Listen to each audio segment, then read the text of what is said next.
завоевала срэбны алімпійскі медаль. Ну і вось не стала Мікалая Казекі, ён адышоў у іншы свет.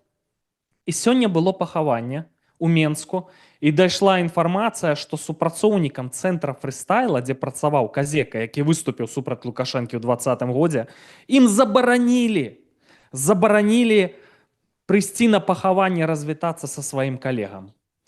Ну что ты про это думаешь? Увогуле, як это некія чыноўнікі лукашэнкаўскія, падзаборныя псы, людзі, якія і блізка ў жыцці нічога падобнага не дасягнулі, не змаглі развітацца са сваім калегам, прыйсці на пахаванне. Як это ўвогуле разумець? Что ты думаешь? Для мяне гэта яшчэ адзін паўторны доказ, наколькі гэтая сістэма яна прапітана вось гэтай ненавісцю да тых людзей, якія маюць сваю годнасць, гонар, которые не баяліся гаварыць і не баяцца гаварыць пра тое, што яны думаюць. Наколькі гэтая сістэма яна калькуе, паўтарае паводзіны, уласна кажучы, Лукашэнкі, который ніколі не даруе, это ягоныя любімыя, так скажем, пагрозы, што ён ніколі не даруе здраду нейкую. І яны абсалютна не разумеюць, на чыіх спінах, на чыіх дасягненнях яны будуюць сваю гэтую палітычную ці чыноўнічую кар'еру. Лукашенко заўжды прымазваўся да гэтых перамогаў спартоўцаў. Яны заўжды былі для яго донарамі вось гэтай вось перамогаў. Не маючы досведа электаральных перамогаў з 94 года, ён заўжды імкнуўся спартоўцаў выкарыстаць для таго, каб пагрэцца ў лучах вось этой канкурэнтнай перамогі. І тое самае чыноўнікі, якія ўсё жыццё яны фактычна жывуць пры алімпійцах, пры гэтых людзях, якія перамагаюць на сапраўдных сваім кроўю, потам, цяжкой працай. Яны атрымліваюць свае чыноўнічыя пасады.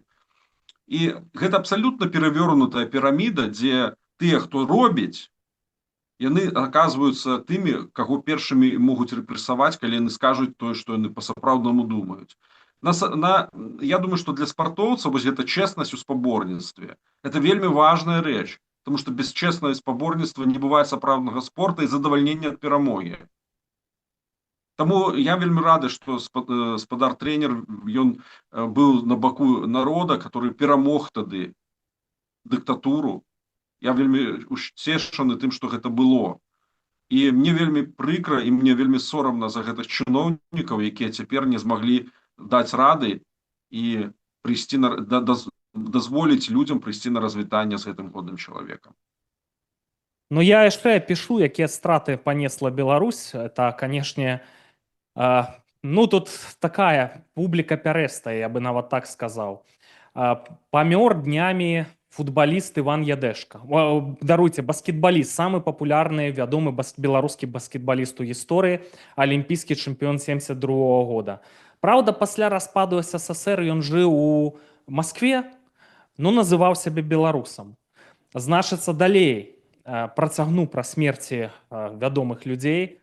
Памёр трэнер Леонид Выдрыцкі. Это трэнер легендарнага гімнаста Віталя Шэрбы, які пад чырвона-белым сцягам на Алімпіядзе 92-го года ў Барселоне за одну Алімпіяду взял 6 золотых алімпійскіх медалёў. І вот этот тренер Леонид Выдрыцкі, я всіх этих людей ведаў асабіста, і Казеку, і Выдрыцкага. Вельмі милыя людзі, прыстойныя, эрудыцыя, там усё. Это людзі высокага гатунку. Выдрыцкі сыграў вот вялікую роль в этих 6 золотых алімпійскіх медалях. Вот яго не стала, пра яго нават артыкула нормальнага няма на Вікіпедыі. А это было унікальнае дасягненне, да якога ён прыклаў руку, да дасягнення Майкла Фелпса, плыўца, да, вот Шэрба быў самым, хто вот больш за ўсё залатых медалёў взяў за одну Алімпіяду, быў у кнізе рэкордаў Гіннеса. Ну і, на жаль, гэты свет пакінуў палітык Александр Міленкевіч, які калісьці гуляў баскетбол разам з гэтым Іванам Ядешкам. Яны абодва з Гарадзенскай вобласці. Палітык Александр Міленкевіч, чалавек лаяльны да Еўропы, лаяльны да Украіны, беларусацэнтрычны. Зрэшты, Юрась, это твой настаўнік. Я пра это ведаю. І я хачу цябе спытацца, ведаеш, у мяне такое ўражанне проста, да? Вот ён памёр, ён не дачакаўся канца гэтага лукашэнкаўскага рэжыму. Канца пуцінска-ФСБшнага рэжыму ў Расіі не дачакаўся. А прасторы для манеўры ён меў мала, калі дзейнічаў так у непростыя часы. І трэба было там слухаць, што кажуць на захадзе, плясаць пад гэту заходнюю дуду. А аказалася, вот вайна ва ўкраіне показала, што ўвогуле на захадзе-то не вельмі былі зацікаўленыя там нешта з Лукашэнкам рабіць і з Пуціным. На захадзе некаторыя краіны, Германія, гандлявалі, значыцца, закуплялі газ з Расіі, і ўвогуле і нас, і Украіну, нават Польшу ўспрымалі як нейкую там буферную зону. А нашыя палітыкі, беларусацэнтрычныя, шчырыя, пад эту заходнюю дудку, то еўрапейцаў, то ЗША павінныя былі плясаць. Ну, это такі вот момант, які вот пакідае асадачак. Што ты пра это думаеш? Мы заўжды дзейнічаем у тых абставінах, у якіх не на ўсё мы можам уплываць. І нават Украіна, сённяшняя дзяржава, якая ваюе супраць расійскага агрэсара, яна сутыкаецца з тым, што нават самыя бліжэйшыя партнеры паралельна вядуць свае ўласныя справы з Расіяй. Не закрытыя многія энергетычныя праекты, якія прыносяць у тым ліку прыбытак Расіі. Расія яшчэ мае вольны гандаль па пэўных катэгорыях тавараў. І Расія карыстаецца гэтым. Таму я не здзіўлены, гэта не з'яўляецца сакрэтам, што тыя палітыкі, якія падтрымліваюць еўрапейскі выбар, якія бачаць Беларусь упісаную міжнародную еўрапейскую сям'ю народаў, яны бачаць, што ёсць іншы трэк эканамічных стасункаў паміж Еўразвязам, Амерыкай, цэлым заходнім светам і рэжымамі Лукашэнкі. Гэта прагматыка, яна частка палітычнага натуральнага працэса, дзе па пэўнаму трэку ідуць змагання ідэалогій, конкуренція ідэяў, прынамсі мы хацелі б так, каб было, в Беларусі была сапраўдная конкуренція ідэяў. А па іншаму трэку эканамічныя працэсы, пытанні звязаныя з транзітам, напрыклад, тавараў. Это аграмезны бізнес, які праз Беларусь праходзіць, і сёння аграмезны поток кітайскіх тавараў на еўрапейскія рынкі, і нават энергетычныя рэсурсы, правда, фармальна не расійскія, пампуюцца праз трубаправоды ў накірунку Еўропы. І надо гэта ўлічваць і разумець, што ніхто, ні адна дзяржава не можа сабе дазволіць цалкам адмовіцца ад чагосьці прынцыпова для яе важнага. І нам трэба перамагаць у гэтых абставінах, пераконуючы людзей, прапануючы ім іншыя карціны будучыні. Міленкевіч заўжды гэта добра ўмеў рабіць. Ён фактычна стаўся тым чалавекам, які ён стварыў вось гэты выбар паміж не проста культурай заходняй, еўрапейскай і расійскай, а пра гэта гаварыла партыя БНФ заўжды. Мы заўжды былі за тое, што мы частка еўрапейскага цывілізацыйнага прастора. Міленкевіч сказаў, што наш выбар – гэта вайсці ў склад Еўразвяза як паўнавартаснага чальца. Гэта аграмезны прагрэс быў. Гэта той крок, які ён зрабіў, і тая асоба, у якой вось гэта ўсё разам і сабралася. І культура, і цывілізацыя наша заходняя, і наш палітычны выбор на карысць Еўропы. Яднана еўрапейскага звязу. Юрас, можна я запярэчу табе? Прашу, канешне, гэта... Я скажу шчыра, паглядзеўшы на вайну ва ўкраіне, у мяне вялікія сумневы наконт такой ужо вострай неабходнасці уваходзіць у еўразвяз там і гэтак далей. Чаму?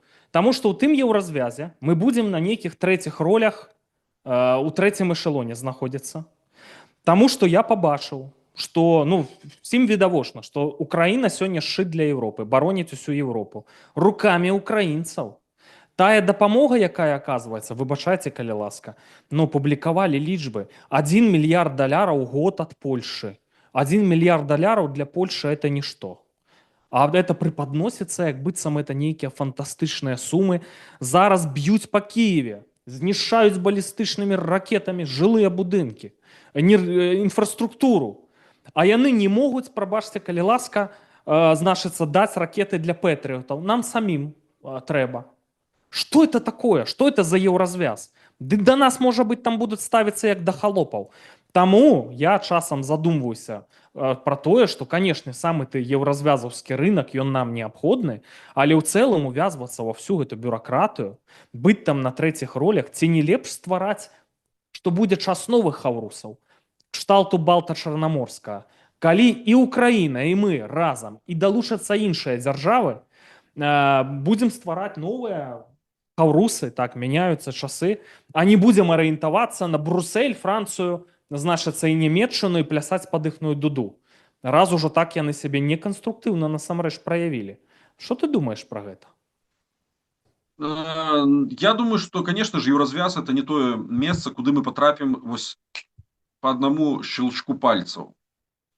Мы потрапім туды, конечно, шляхам пэўных рэформаў, эвалюцыі, і трэба будзе выбудоўваць сістэму адносінаў з тымі дзяржавамі, якія нам будуць спрыяць на гэтым шляху.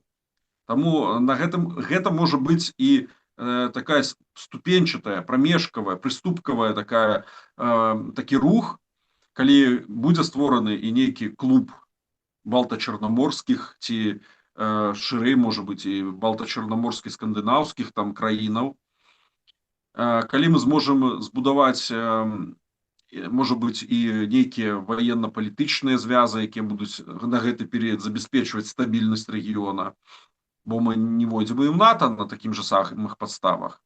Таму трэба разглядаць менавіта гэта як працэс, у якога могуць быць розныя этапы. І самае галоўнае, што пасля завяршэння нават гэтых этапаў, і калі Беларусь, Украіна, Малдова, я думаю, нават паслядоўнасць мне хацелася б, каб была такая, но хутчэй за ўсё яна будзе адваротная.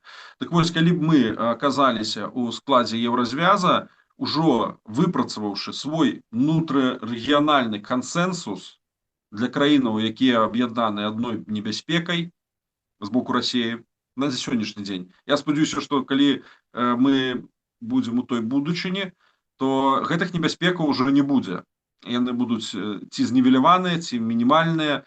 Но калі яны будуць, то нам неабходна будзе мець і вайскова-палітычны блок, які стабілізуе рэгіён на перыяд уваходжання ў Еўразвяз і далейшае ў НАТО. Калі гэта зноў жа будзе актуальна. НАТО не той блок, які можа праіснаваць вельмі доўга. У яго ёсць свае межы.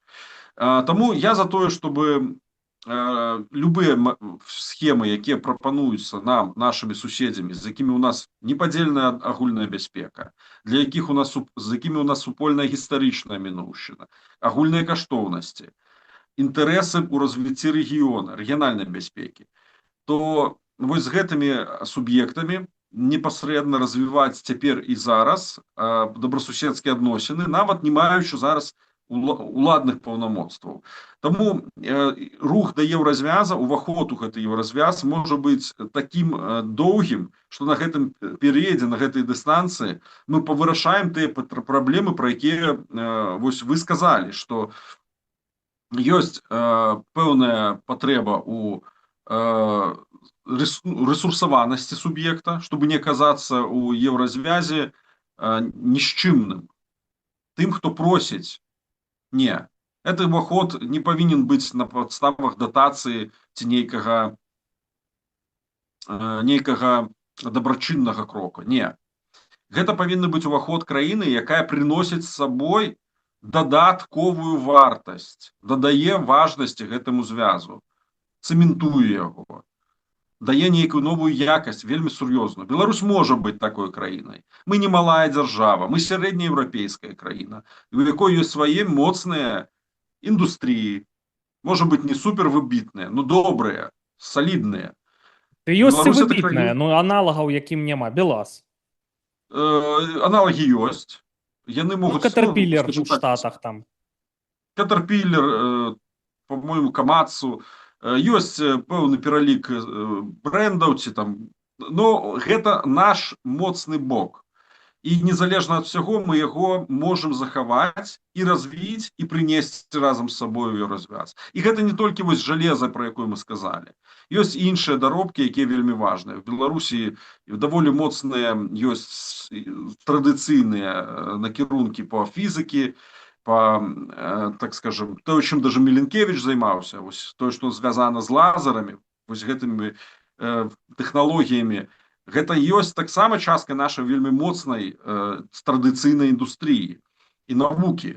Таму гэта трэба захоўваць. Канешне, мы з гэтым будзем выгодна адрознівацца там ад краінаў, які не мелі падобных рэсурсаў.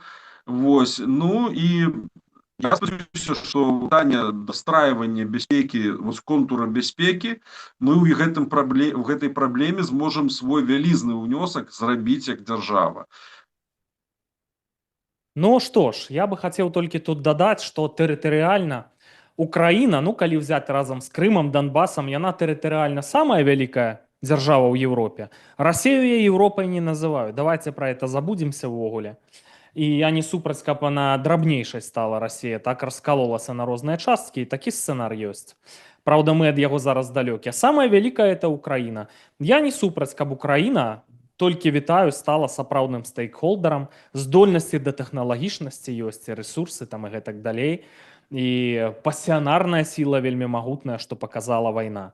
Добра, нам пішуць водгукі гледачы з Беларусі, з Украіны. Вот я чытаю. Вітанне з Украіны, піша Альона, я так разумею, ці Алоха. Рады вітати, позитивные люди украинцы. Вот пишут про НАТО. НАТО трусы, они не защитят страны Балтии. А по-моему, у Балтии, Украинах Балтии великая проблема, Юрась. 3 кастрычніка. Выборы у Латвии.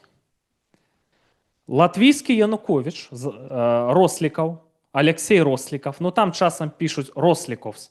Да это расеец, ну, чалавек, які себе рускім лічыць. Сядзіць зараз у Беларусі, там удзельнічае па поўнай праграме у лукашэнкаўскай прапагандзе. Латвійскі Янукович. Кажа, што збіраецца вярнуцца, ёсць нейкі план. 3 кастрычніка, то бок ужо праз колькі? Праз да менш чым 2 месяцы. Там выбары. Вельмі выглядае штосьці там у Латвіі, там 25% насельніцтва расейцы этнічныя, што-то там па Латвіі рыхтуецца нехарошае. І што вось гэта і можа быць прычына, якую можа Расія скарыстаць для нападу на Латвію для пачатку, для дэстабілізацыі Латвіі. А тут Латвія мяжуе з Беларусю, з Расіяй. Ну, ўжо Беларусь удзельнічае, па-мойму, в гэтым плане, таму што Росліка ў гэтай у Беларусі. Што ты думаеш, ці можа з гэтага пачацца? На жаль, не толькі Росліков збег у Беларусь, але там цэлы шэраг блогераў, якія характарызуюцца з этнасцю павышанай. Яны знайшлі сабе прытулак у Беларусі. Той же Максомет, ну, прабачце, не буду рэкламаваць гэтых непрыемных мне персонажаў. Вось. І яны знайшлі сабе прытулак, і явна, што гэта выглядае як адзін скаардынаваны план.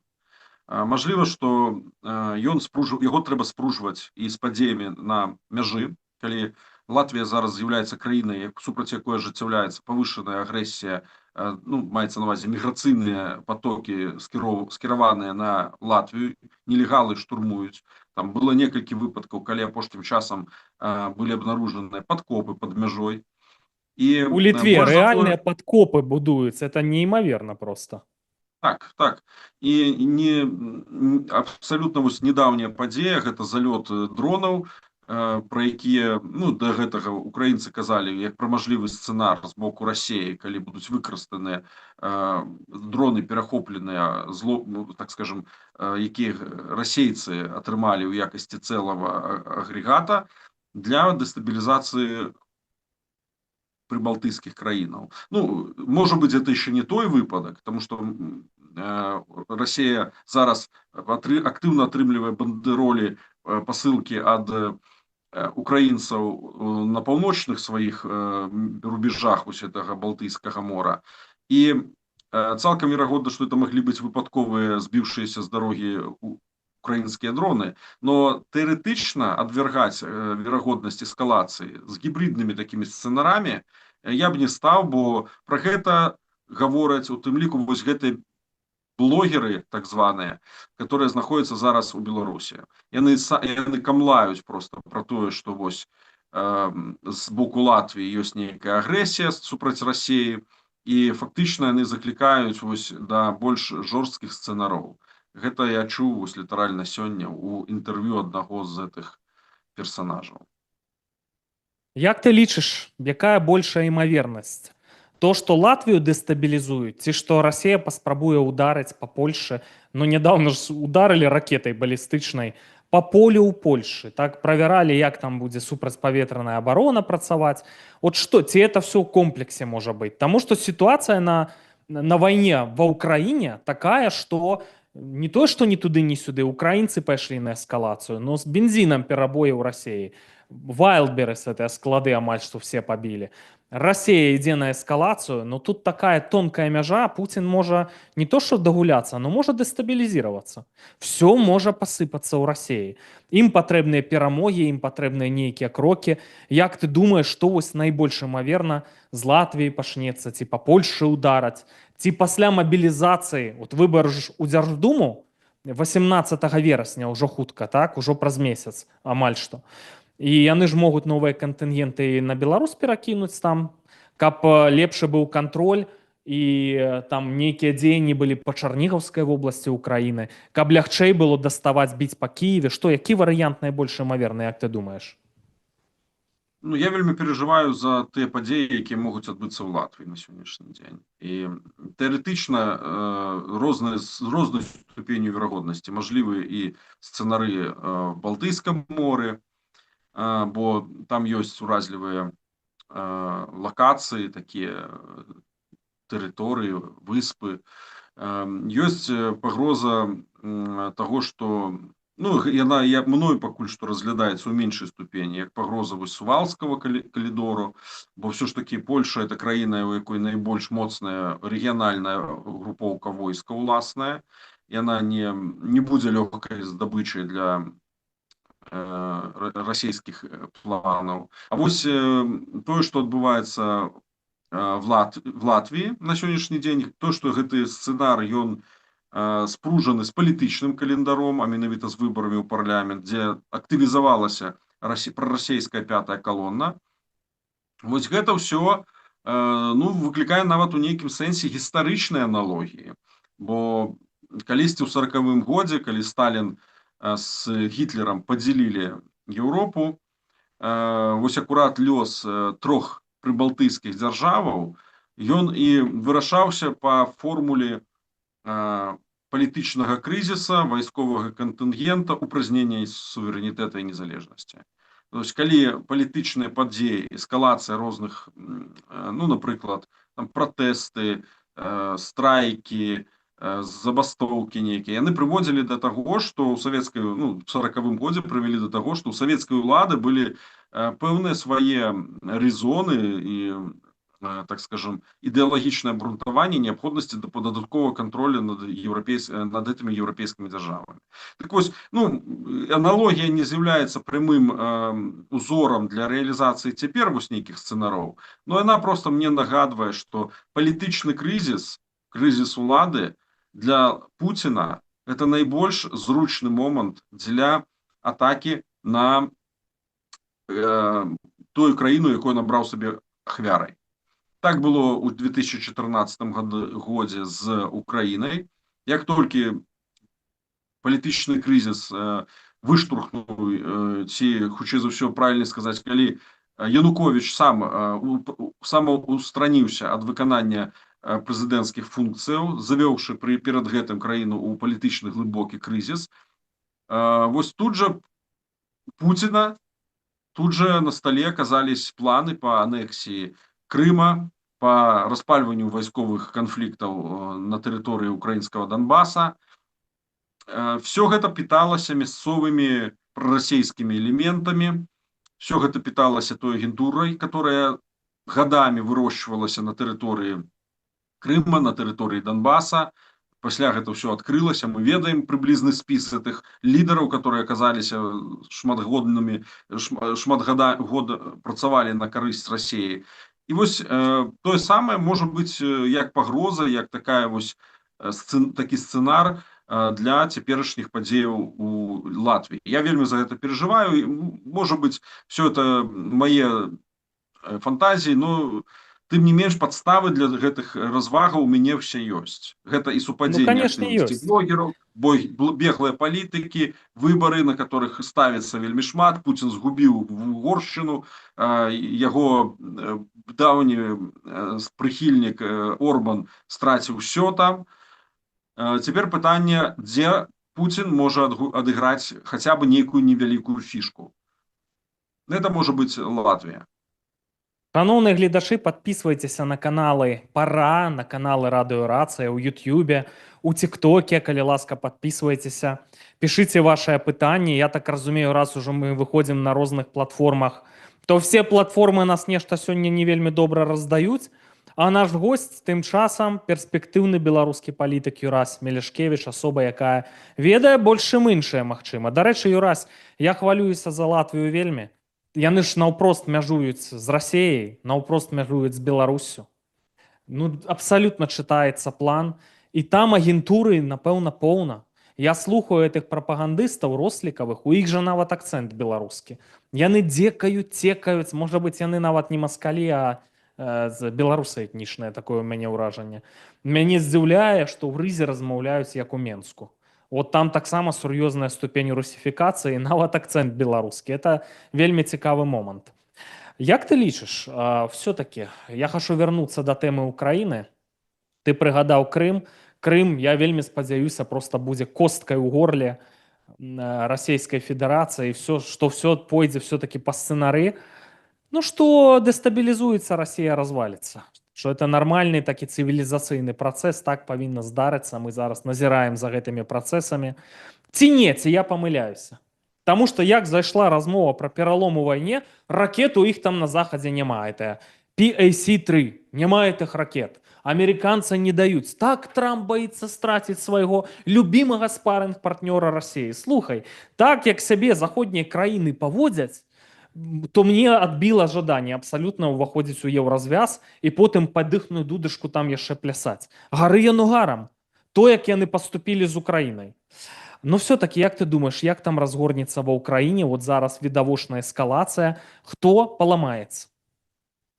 Ну, я спадзяюся, што украінцы дастаткова зрабілі, так скажем, волевых чынаў, каб верыць у тое, што гэта народ, гэта нацыя, для Лукашэнкі, Пуціна, это непераможны і не народ. Яны не змогуць яго перамагчы просто таму, што яны не правы. Украінцы валодаюць фенаменальным духам. І тое, што мы говорим пра недахоп зброі, які сапраўды ёсць. Не хапае зброі, прычым вельмі важнай. Но тым не менш, Расія не валодае дастатковым арсеналам, каб нанесці Украіне такія непапраўныя удары. Я ўпэўнены, што салідарнасць будзе нарастаць, і ў тыя моманты, калі адчувальна будзе непазбежнасць там больших стратаў, то перададуць зброю, каб толькі Украіна устаяла. Зараз матывацыя па неперадачы гэтай зброі, яна публічна агучана як падрыхтоўка ці пагроза вялікай вайны у Персідскім заліве. Амерыка даволі моцна інвеставала, прэзідэнт Трамп вельмі моцна інвеставаў свой палітычны капітал у развязанне іранскай праблемы. Цяпер трэба нейкім спосабам гэтую сітуацыю яму закругляць, палітычна шукаць выхад. Ён можа быць і праз эскалацыю вайны ў тым ліку. Таму, адпаведна, я думаю, што гэта ёсць адна з прычынаў неперадачы ракетных запасаў. З іншага боку, ёсць і тэхналагічнае абмежаванне. Сапраўды мы ведаем, як гэтых ракетаў колькасна мала производится, вырабляецца на амерыканскіх прадпрыемствах.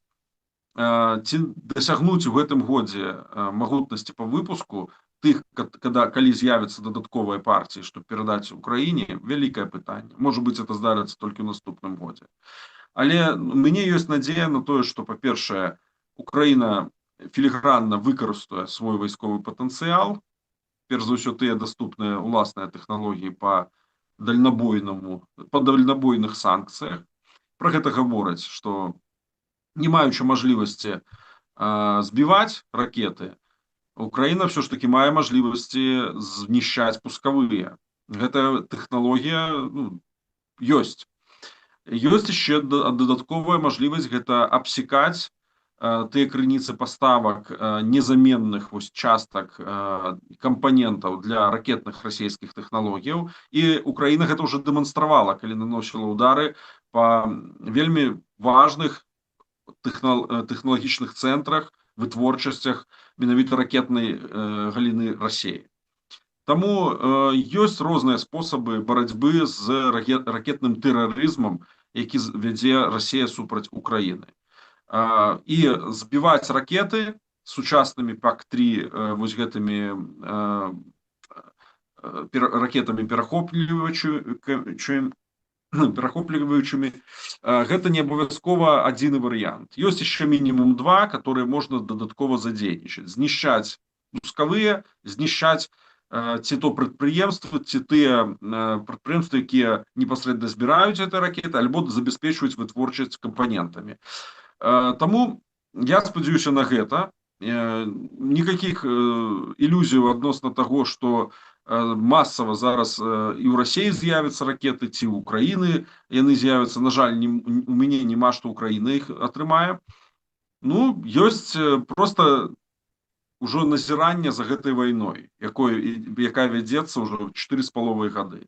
І гэта назіранне мне гаворыць пра тое, што Украіна разам з партнерамі, з тымі, хто стаіць на яе баку, заўжды знаходзіла адказ на самыя страшныя складаныя выклікі. Я прапаноўваю абмеркаваць некаторыя навіны і тэндэнцыі ў Беларусі. Это будзе цікава нават украінцам потым адказаць на пэўныя пытанні, калі яны будуць. Разумею, што выходны дзень, вечар, ну, лепш, канешне, кінуць все свае справы, кідацца, глядзець праекты «Пара» і «Радыё Рацыя», каб даведацца больш, чым іншае, пашырыць свой кругагляд, там, падыскутаваць, напісаць пытанні. Ну, вот такі у нас летні час, не так ужо много гэтых пытанняў, но я хочу пэўныя тэндэнцыі агучыць. Ёсць такі азаронак у Беларусі, прапагандыст. Дарэчы, вот толькі што было пытанне. Хто-хто? Кліма няма дзе ставіць. Кляйма няма дзе ставіць. Такі вот істинна, понимаешь, рускі, адмаўляе існаванне Беларусі і беларусаў, насамрэч, это азаронак, такі ўвесь праваслаўны, алкаголік. Дык вот я некалі такія відэа рабіў у тиктоку Пары пра то, што мне нават задаюць пытанне, вы закранулі тэму педафіліі ды бесаўства па кантролю рускага міра. А можаце разгарнуць на Беларусь? Памятаеце, Тутбай якраз падымаў пытанне, калі судзілі былога старшыню КГК. Вельмі цікава. Я не памятаю, дарэчы, наконт КГК, каго там судзілі, хто займаўся педафіліяй. А вось пра гэтую кампанію азаронкаў і іншых, от глядзіце, галоўны прапагандыст рускага міра ў Беларусі. Істинна рускі, там традыцыйныя каштоўнасці, все такое. Гігін, ЛГБТ-чалавек. Ну, раз уже задали пытанне, я не супраць, что ты ЛГБТ, но ты ЛГБТ, а ты за традыцыйныя каштоўнасці, разумееш, і душыш усё беларускае. Вот такая крывадушнасць, такая Садом і Гамора. Я думаю, што і гэты азаронак прапагандыст, у яго няма ні жонкі, ні дзяцей, ні кала, ні двара, можна сказаць. Ён, Лукашенко, не до конца да яго лаяльны, менавіта з гэтай прычыны. Туру прапагандысту, у якога жонка, домік арганізавалі прыгожы там в Астрашыцкім гарадку, а азаронак як бы па-за гульнёй менавіта з гэтай прычыны. Вот яго Лукашенко не вельмі паважае. Александр Шпаковскі, у мяне яшчэ адзін прапагандыст, якога калісьці маладым ведалі і я, і ты. Я думаю, што раз ён з гэтымі водзіцца, то яму таксама маглі зрабіць перапрашыўку праз адно месца там у Крэмлі. Мне так падаецца, што ён таксама, можа быць, штучкай стаў. Ну і такіх там много, да? Дык вот, што заяўляе гэты азаронак, гэты падлец і сатаніст. Значыцца, ў Беларусі быў выпадак, што аштрафавалі кіраўніка там нейкага РАУС, значыцца, начальнік аддзела аховы правапарадку і прафілактыкі ляхавіцкай міліцыі. Пакаралі, што парушыў закон аб звароце грамадзян і адказаў актывісту Ігару Случаку па-руску. І вот выступае азаронак і кажа, это глупость или предательство? Может, хватит следовать за этими языковыми террористами?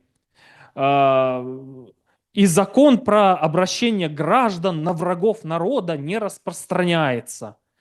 Но насамрэч это выступленне супраць беларускай мовы. Што мы тут можам па-руску, значыцца, шпарыць, і не трэба ні беларусаў, ні Беларусі, хай это будзе губернія Белая Русь. Далей выпадак расказваю табе. У Менску ёсць такое Менскае гарадзішча. Это месца, дзе пастаў горад Менск. Яно знаходзіцца ў сённяшняй вёсцы гарадзішча. Это за аўтарынкам Малінаўка. Это унікальны помнік беларускай дзяржаўнасці.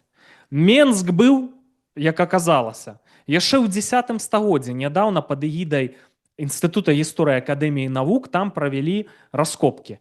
То бок, быў Кіеў, быў Менск, Масквы не было, Берліна не было і Варшавы не было.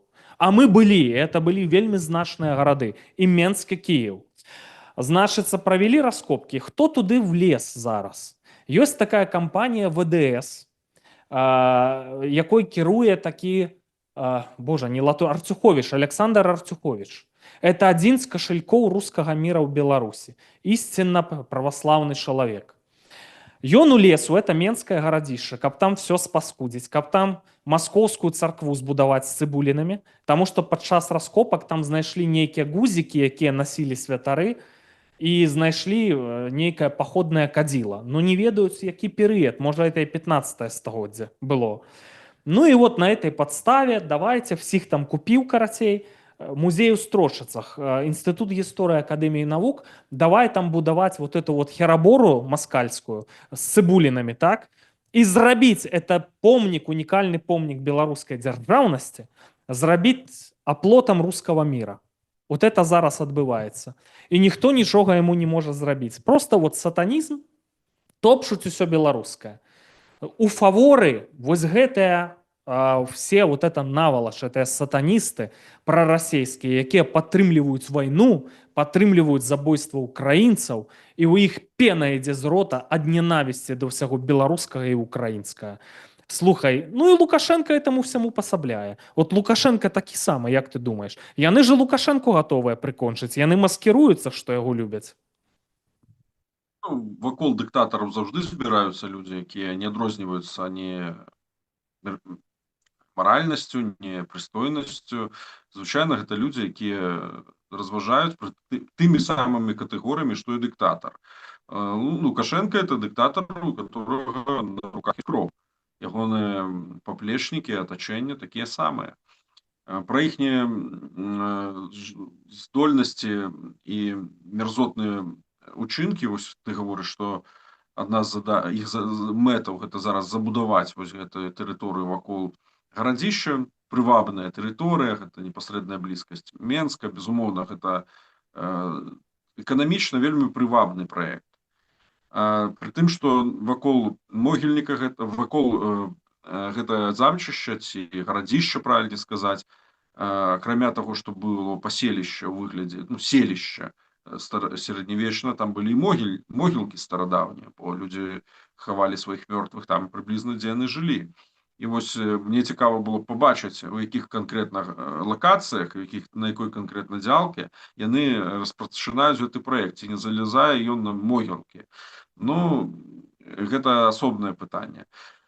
Вось, а тое, што Лукашенку гэта ўсё пагражае, ну, да, дыктатары, яны могуць сыходзіць як Чаўшэску падчас паўстання такога рэзкага грамадства. Могуць сыходзіць ціха, як Сталін, который просто, товарищ Сталин, устал и спит. Вось. Дыктатар можа сысці так, як той же самы друг Лукашэнкі Мілошавіч, адправіўшыся ў турму і там скончыўшы свой лёс, не дачакаўшыся нават праведнага суда. І так далей, там насамрэч вельмі шмат варыянтаў. Ёсць опцыя памерці ва ўласным ложку, на жаль. Вось. Але пры гэтым не значыцца, што гэты ложак не будзе ў турме, і Мадура можа гэта пацвердзіць. Вось.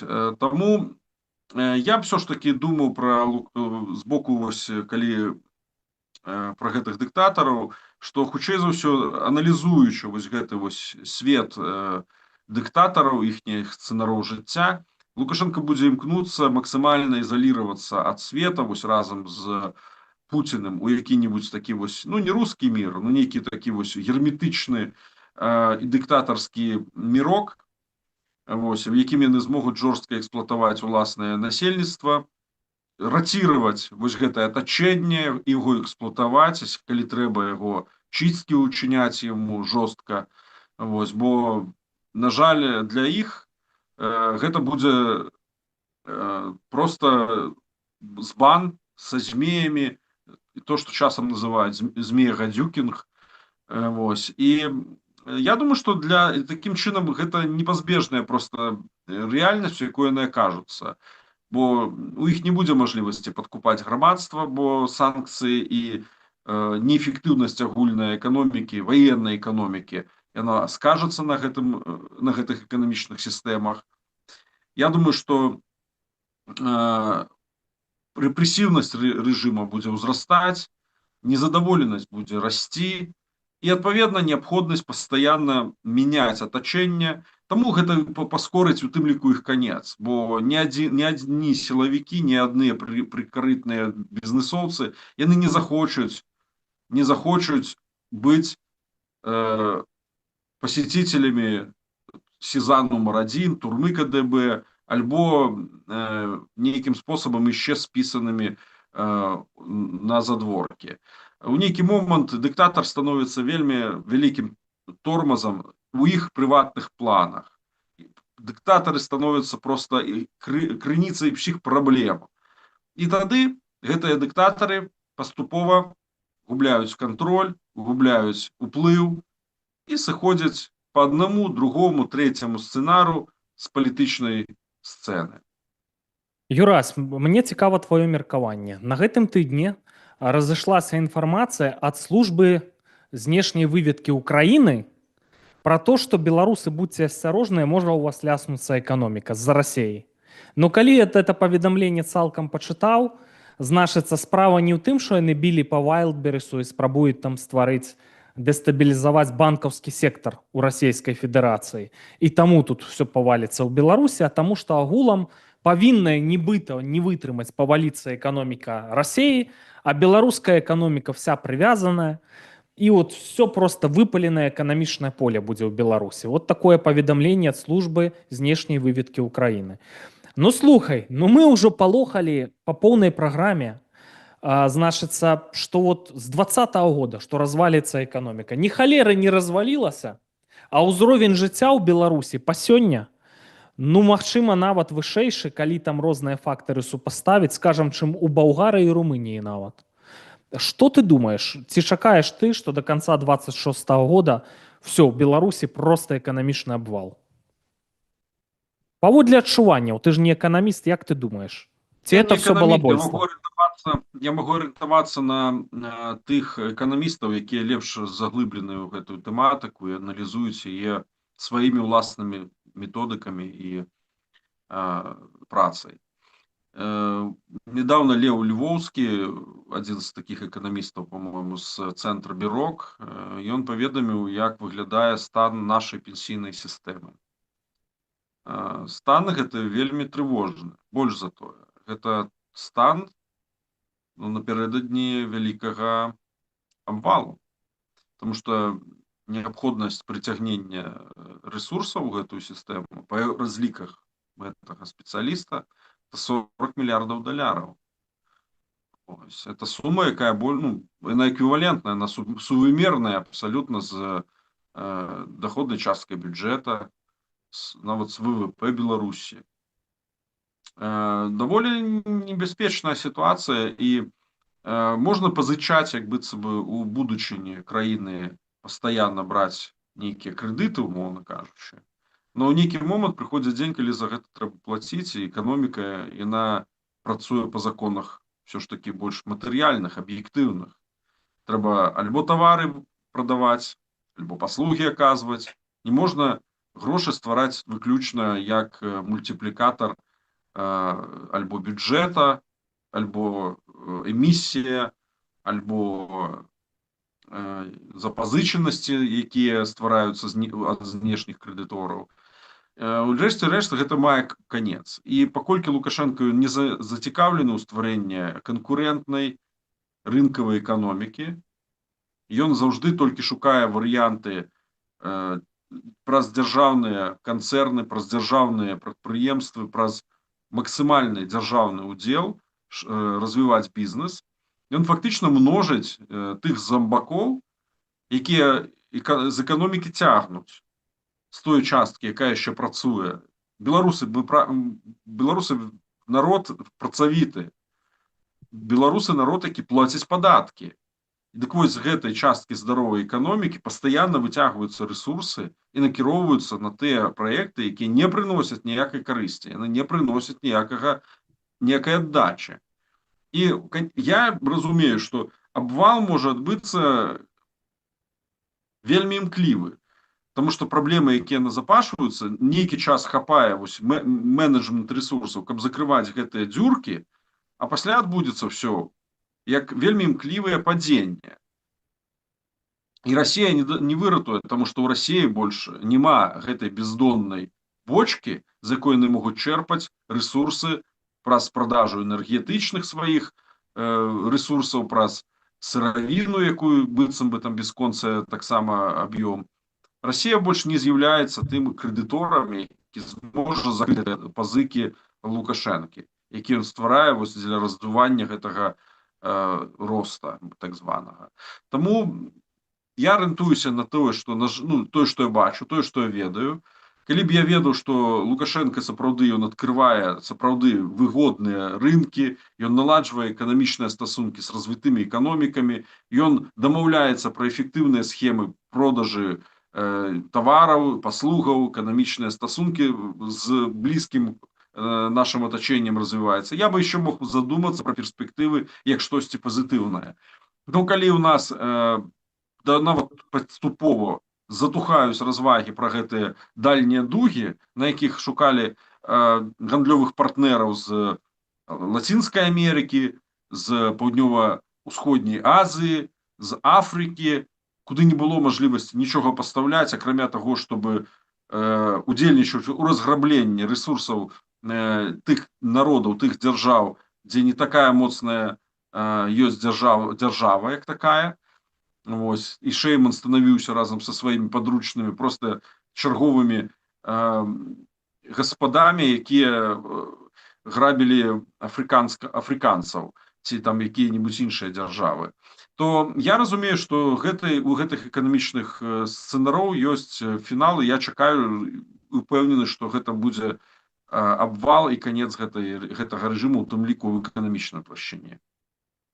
Юрас, я прапановую адказаць на пытанні гледашоў на розных пляцоўках. Так? Вот нам піша глядач з нікам Шляхта, беларус. Хлопцы, хопіць ужо, Украіна думае размаўляць з уродам, так пішуць, ну я так разумею, з Лукашэнкам. Падчас вайны тактыка. Выбачайце, але гэта ўсё не аб чым. Можа, зойдзем, але не, да і беларусы не аб чым. Расчараваны чалавек у беларусах. А нам застанецца застрэліцца. Вот так вот. Ведаеш, я выкажу тут одну думку. Развязваць эту вайну все адно давядзецца. І я, як беларускі Нострадамус, бачу праз сцены, што будзе адбывацца. Адзін са сцэнароў. Все адно дойдзе до таго, вот это вельмі важная стратэгічная роля Беларусі. Не просто так звярнулі ўвагу і Сі Цзіньпінь, і Трамп, і все звярнулі на Беларусь увагу, і Путін трымаецца. Беларусь для Путіна это важней, чым Крым шматразова. Страшваецца Беларусь, няма Расійскай Федэрацыі, няма імперскага канцэпта, все у іх паваліцца просто. І вот эта стратэгічная роля Беларусі дойдзе до таго, што і украінцы зразумеюць, што для перамогі неабходна, каб у Беларусі адбыліся змены. Неабходна выбіваць Беларусь з расійскай арбіты. Вось маё прадказанне. Што зараз адбываецца? Я метафарычна кажу прадказанне, упэўненасць проста моя ў гэтым. Я не кажу, што прама мілітарная аперацыя ці нешта там вот вайной пойдуць. Не, ось хто, украінцы ні ў якую катэгарычна, я кампетэнтна вам пра это кажу, не гатовыя праводзіць супраць Беларусі мілітарныя аперацыі, но нешта такі правядуць, каб дапамагчы. Таму што выбіўшы Беларусь з Москвы, а это все-таки, разумеете, ну да, 200, кольки, 7 тысяч квадратных километров, ну не такая огромная территория, все это можно зрабіць усім скопом. І Трампу это могло бы быть выгодно по причине того, что у Беларуси так само отбывается борьба за доминацию паміж США и Китаем. Лукашенко и с тымі, и з гэтымі перамаўляецца, вельмі важная тэрыторыя. І скончыцца тым, што будуць дзеянні па Беларусі, каб выбіць з расійскай арбіты. І на гэтым украінцы могуць перамагчы ў вайне. Яны да іх это ўжо пачынае даходзіць, да аналітыкаў украінскіх. Аналітыкаў, якія там парады раздаюць Зеленскаму. Таму все адно. А на будучыню для нас все адно. Вот, хаурус гарызантальны, хутчэй за ўсё, не вертыкальны. З Украінай завязка разам, каб разам умацоўваць адно аднаго, это будзе ключавое. Бо як мы ўжо зараз бачым, Украіну паспрабуюць душыць з усіх бакоў. З нейкіх прычын. Моцным зайздросцяць. І пакуль не сталі вельмі моцныя, будуць душыць. Так як мы знаходзімся зараз не ў Беларусі, а ў краіне, якая тут дачыненні да Украіны адбываюцца непрыгожыя рэчы, я не буду уж сильно тут накину на свой роток платок, но я думаю, мяне все зразумелі. А что ты думаешь, Юрась? Ну, то, что поменяется подыходы до работы с Беларусью, безумоўна. Все, что раней Украина могла рабіць у плане замірення гандлю, не акцентавання на пытаннях дэмакратыі, свабоды, все это пройдзены этап. Лукашенко доказаў, што нават калі з ім ему не выставляются палітычныя патрабаванні адносна ўнутранай палітыкі, ён все роўна для яго гэта не з'яўляецца дастатковым і неабходным умовай, каб адмовіцца ад падтрымкі расійскіх агрэсіўных сцэнароў. Да таго ж, мне падаецца, што той факт, што Лукашенко сваёй самой прысутнасцю ў палітычным полі, ён дэманструе лінію, якая дазваляе расшыряць агрэсію вакол Беларусі, распускаць шырэйшыя расійскія вайсковыя і гвалтоўныя сцэнары, гэта ўжо ўсімі ацэнена і гэтаму дана належная ацэнка. Я на пачатку нашай размовы пра гэта гаварыў, што больш мажлівасці выкручвацца і гаварыць, што гэта не я не удзельнічаю, я не хочу. У Лукашэнкі няма, бо пакуль ён з'яўляецца дыктатарам, а ён не можа быць дэмакратычным лідарам. Пакуль ён з'яўляецца сатэлітам Пуціна, а дыктатар ён можа быць толькі сатэлітам у Расіі, то яго разглядаюць як пагрозу. Пагрозу і ў краіне, і ў Польшчы, і ў Літве, і ў Латвіі. Толькі дэмакратычная Беларусь, толькі дэмакратычны лад у Беларусі гарантуе тое, што ў нашым рэгіёне будзе бяспека дасягаць такога ўзроўню, калі можна будзе прагназаваць і развіццё адносінаў, і адкрыццё межаў, і тое, што будзе нейкае збліжэнне палітычнае, што рэгіён перайдзе з стана канфлікта у стан кааперацыі, партнерства і развіцця. І Лукашенко ў гэтым сцэнары няма. Ён не з'яўляецца ненадзейным партнерам, ён не здольны да кааперацыі. І вось што, а мір яму не патрэбны. Ён раздуў грамадзянскі канфлікт унутры ўласнай дзяржавы, таму што ягоны эгоізм, ён большы, чым за любыя імкненні да міру. І тое самае ён падарыў суседзям. Украіне падарыў. Зараз дорыць Латвіі з гэтымі гібриднымі агрэсіямі. Літва пакутуе ўжо каторы год. Польша. Мяжа літоўская. І палякі тое самае. Не можа гэты чалавек больш выступаць у якасці міратворца, надзейнага партнера. Гэта нонсенс. І гэта ўсе зразумелі. Ну, ведаеш, Юрась, давай не казаць гоп, таму што Лукашенко это такі вараціла. які, ну, будуюць яны зараз склады ў сябе, это Вайлдберы, Сазон. Зараз можа адкрыцца магчымасць там удары па партах і ў Расіі, і ва Ўкраіне, што Лукашэнку папросяць украінцы наконт пастаўкі зерня праз Беларусь у Клайпеду, в абмен, што Лукашенко зможа пастаўляць калій праз Клайпедскі порт. Тут яшчэ такія могуць быць варыянты. І будзе строіць сябе міратворца, хоць выведка украінская ведае, што ён непасрэдна прымаў удзел у планаванні атакі на Кіеў. Можа быць, і прапанаваў увогуле гэтую ідэю, каб Пуцін ім не заняўся. Ну, нам тут пишут люди, вот у ТикТоку зачитаю, не в этом году, я так разумею, что вот будет эскалация, развязка ситуации, поглядим. По-українську, от Юрась, одна з самих перспективних мов. Має бути щось погане, але після цього усе стане ясно. Цього. Так правильно по-українську. Відаць, так і будзе. А да беларусаў, калі яны не ўсе партызаны вот замаскіраваліся, штосьці павінна здарыцца, каб, ну, каб дайшло, каб зразумелі, што такое рускі мір, што трэба сваю мову вучыць там і гэтак далей. Браття беларусы, ну, белорусы, напэўна, па-украінску, да, вы молодці, які підтримуєте. Дякую. Я думаю, що там домінантна, в цілому, так у душі, більшість білорусів підтримують Україну насамрэч. Так, ну питання таких прамых нема, вітають з різних городів України, до речі, у ТикТоку.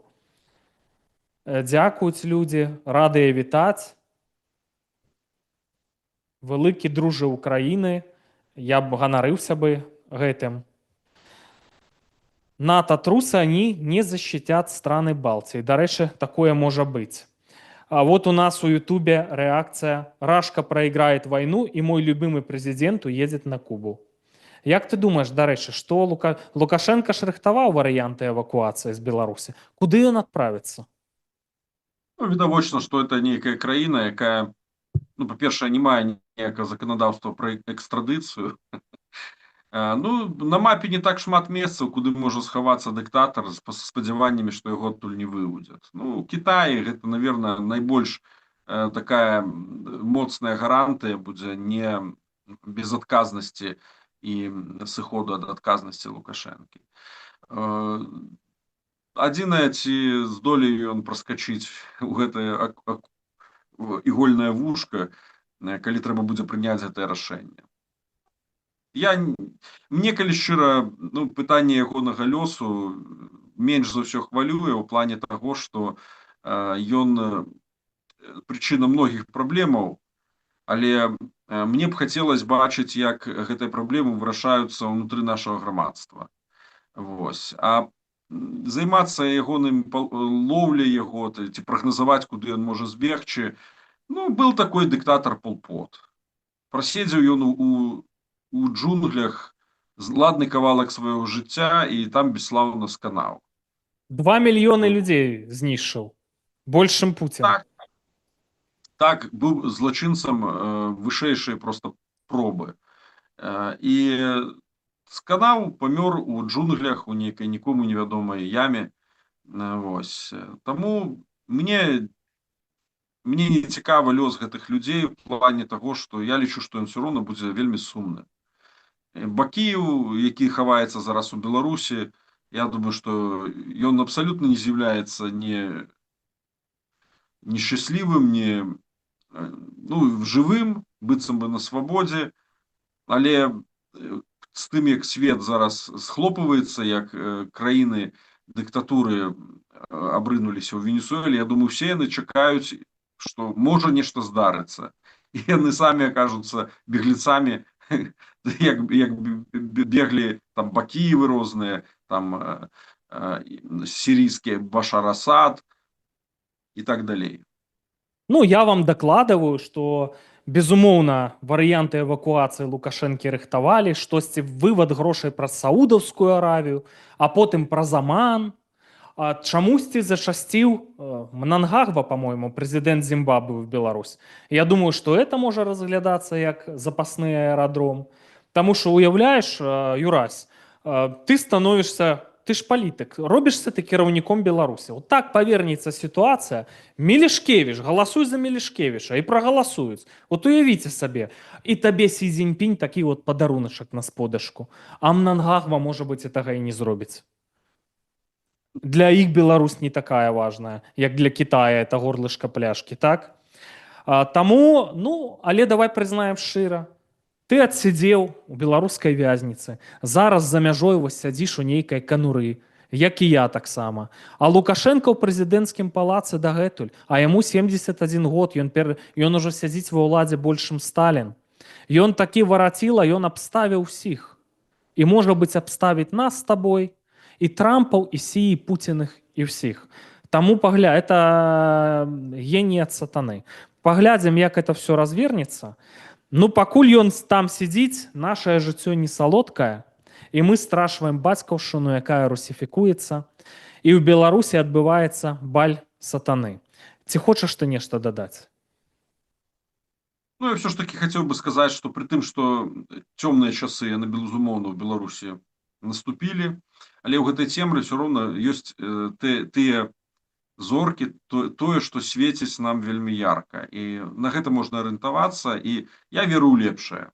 Ніколі не было такога, каб гэтая ноч яна працягвалася бясконца доўга. Все роўна узыдзе сонца, все роўна будзе ўсё змяняцца. І в наших сілах у штодзённай справе зрабіць так, каб гэтыя перамены, па-першае, адбыліся. Хоть зараз и небяспечна дзейнічаць публічна адкрыта, но тым не менш можна размаўляць по-беларуску, можна чытаць, купляць беларускія кнігі, хадзіць на беларускія імпрэзы, падтрымліваць тую культуру, тую беларускую справу, якая яшчэ застаецца. І я веру, што гэта ўсё нас вядзе да того моманту, калі скончыцца гэты сатанізм і пачнецца тое нармальнае жыццё, якое мы зараз таемна вядзем, нават, ну, Беларусі, вось людзі, якія там ёсць. Гэта будзе непазначна. Але перад гэтым, шаноўныя гледачы, можа здарыцца нешта страшнаватае, што ж час пакажа. Дай Бог, каб жудасцяў, якія адбываюцца, на жаль, ва ўкраіне, каб гэтага не паўтарылася ў Беларусі у плане вайны. Ну, але, як паказвала гісторыя Першай сусветнай, Другой сусветнай, гісторыя распадаў расійскай імперыі, на жаль, мы занадта моцна прывязаныя. Гідра будзе біць усімі канцавінамі перад канцом, а па Беларусі дык з падвойнай сілай. Таму што існаванне Беларусі як асобнай дзяржавы, што ёсць такі народ, яны не прызнаюць. Дзякую вялікі, што вы былі разам з намі. Гэта эксперыментальныя эфіры. Сёння нас было не так шмат, а ў будучым будуць мільёны. Вось мы трэніруемся. Пішыце вашыя заўвагі, пішыце каментары. Юрась, дзякуй, што быў разам з намі. Дзякую, Евген, дзякуй, шаноўныя гледачы. Я буду старацца пры нагодзе прыходзіць на эфіры і рабіць усё мажлівае, каб яны былі цікавыя, запамінальныя і прыносілі вам карысць. Дзякуй, даражэнькія. Макаёнка 9, можаце выключаць эфір. Будучы шэф дае дабро.